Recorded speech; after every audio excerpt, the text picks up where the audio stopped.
បាទពុកម៉ែបងប្អូនបាទនេះជាប្រភេទពុកមាត់ឆ្មាដើម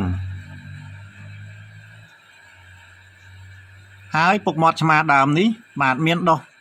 តែនៅតំបន់ព្រៃភ្នំទេខ្ញុំធ្លាប់ឃើញដុះនៅតំបន់ព្រៃភ្នំបាទ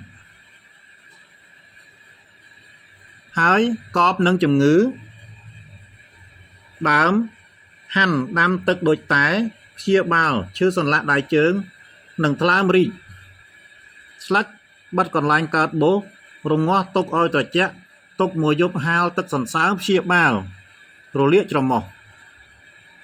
ហើយទឹករងាស់សន្លឹកព្យាបាលស្ត្រីក្រោយឆ្លងទន្លេព្យាបាល3ថ្ងៃបាទអញ្ចឹង